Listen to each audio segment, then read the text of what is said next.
Well, as the city gears up to celebrate Pride, some members of the LGBTQ community say the platform still hasn't done enough to protect transgender people and other groups. So joining us today to talk about this weekend's festivities and some of the common misconceptions people have about transgender individuals are Tatiana and Robbie from Black Cap. Good morning, good morning, good morning.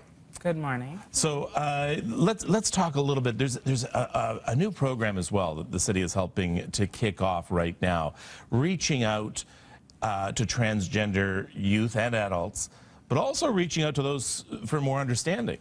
Robbie, tell me a little bit about that program. The program, you mean the campaign, right? The campaign, yes.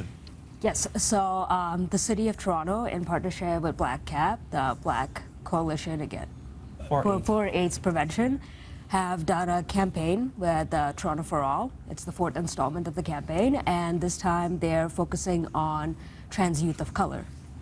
So yeah, so we wanted to represent two aspects, like give the visibility to trans youth of color, as well as talk about trans issues and distinguishing that there's a separation between sex and gender, what the person may identify versus their biological sex. So we wanted to target those two issues. You know, the whole city comes out to celebrate Pride, and we think we've come so far, yet there's still a lot of challenges that transgender youth and adults face right now, Tatiana. Yeah, absolutely. I think the main challenges, particularly for trans youth of color, is around accessibility, and trans youth more broadly. We're often underrepresented, even within the larger LGBTQ context. So focusing on the needs of youth and trans-racialized youth is most important. So let's talk about some of the misconceptions people have about transgender youth and adults. I want to keep remembering adults as well. Tell me about some of the misconceptions people may have, or that being involved with this campaign that maybe has come to light for you.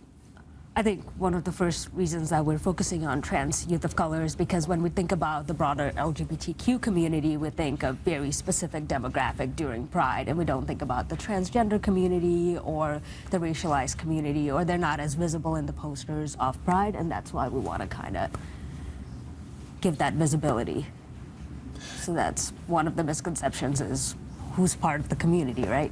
Yeah, and also like in terms of just identity politics, like trans is an umbrella term, so the trans community is very diverse, but the main misconception is that you're either one or the other, or you're transitioning to become one or the other. And by other, I mean transitioning to become male or transitioning to become female, and that's not often the case. So, okay, you got a soapbox here right now. So why don't you reach out right now? There might be some trans youth and adults, because we keep forgetting it. You always just think people are reaching out to youth, but you want to reach out to a community there who may be scared themselves even to reach out to anybody. How can they get in touch with you? In terms of? In terms of getting more from this campaign and for the Toronto for All campaign.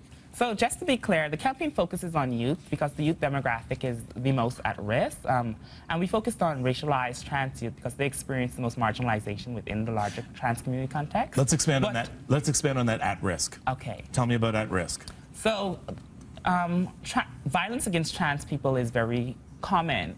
We do have Trans Day of Remembrance, which is celebrated, or which brings recognition to lives lost in November. So really highlighting the needs of the community due to like anti-trans violence and the violence people experience, whether direct, verbal, or social, through exclusion, is what we're trying to address. And especially this year, youth of color. Yes. Yes. Because it's more at risk? Yes, and especially also high risk of suicide rates as well. Like in Ontario, we had a trans pulse study that was conducted on about like an overwhelming like 47% or 43% have a risk of suicide or attempted suicide because of the marginalization, and that's why we want to focus on that. All right, everybody needs to find out about this. It's torontoforall.ca. Check it out. Thank you very much for coming in this morning. Thank you.